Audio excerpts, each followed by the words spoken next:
Lakhipur khunda Tombi kauba hanubi amal erami dugaidi maki machanupa sumaka lerami maki machanupa kaikudo masak yam phajajatni aduna lekai gi nupi punnamak mangonda ubada ngaure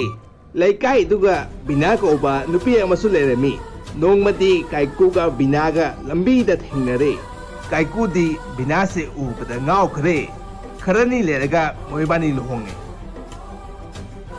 kaikudi sonda khangda jati maki nupido ichadari nagin ni haina kaiku ki mamadi sonda saubana loire mangonda hanglak tenge nupi chenjale haina aduna kaiku ki mama se bina se pandra jatni Bina ai mandir chaluge nang yum ki thabak to loisalamu khangabo ima cinta tawnu nang mandir chakni hai to chaluro ai yum ki thabak loina loisalamge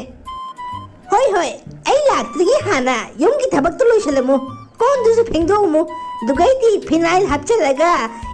paka do wai ti thu khangabo adugai ti yum ki thabak to loisalaga horen katheng chalaga hijang na pi du khara leiru chokhangabo Binadi sonda manebok ki wado tabada pakhatle sugyam thabak se kari kamai to na lotion doi nyoina adu haira maga manebok to thokhare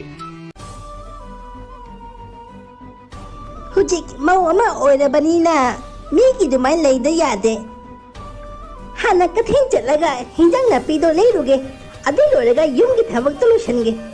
ngahak le daga bina se thabak subat anjalaktana tumninge wa bana lore mau haise sugjam thabak sunabrane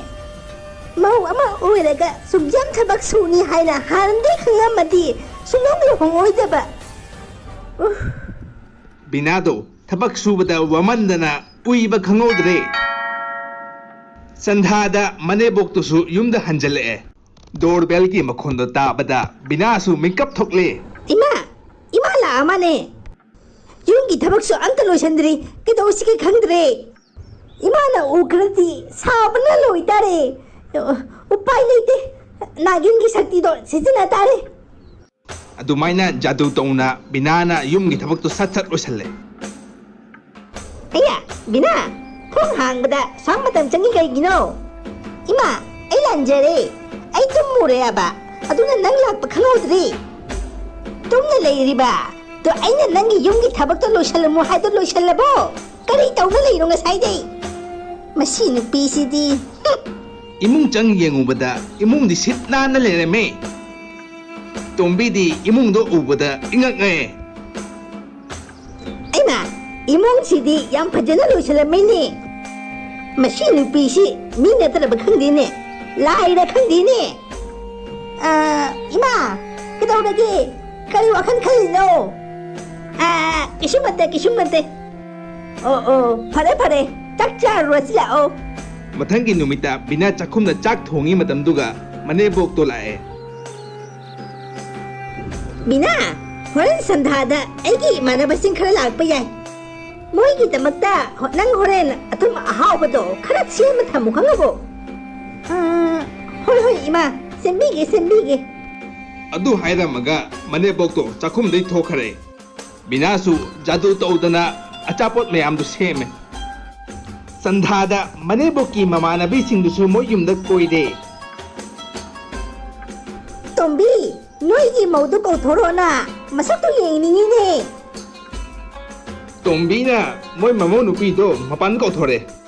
binagi khupaja do ubada moy ngak khare Tombi noi mausi di masak yam phajai ni Tombi nangi marai ba yam phai nacharu pagi masak yam phajaba mo mata chaba ma phange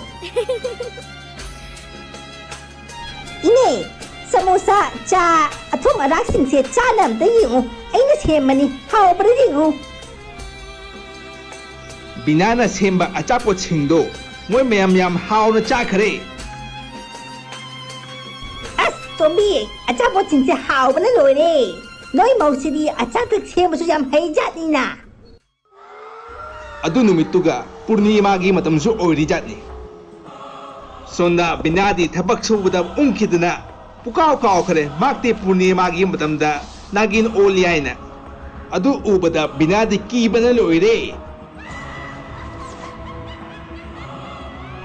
ꯏꯃꯥ ꯏꯕꯦꯝꯃ, ꯉꯁꯤꯗꯤ ꯄꯨꯔꯅꯤꯃꯥꯅꯤꯅꯦ. ꯊꯕꯛ ꯁꯨꯕꯗ ꯂꯣꯏꯅ ꯀꯥꯎꯈ꯭ꯔꯦ.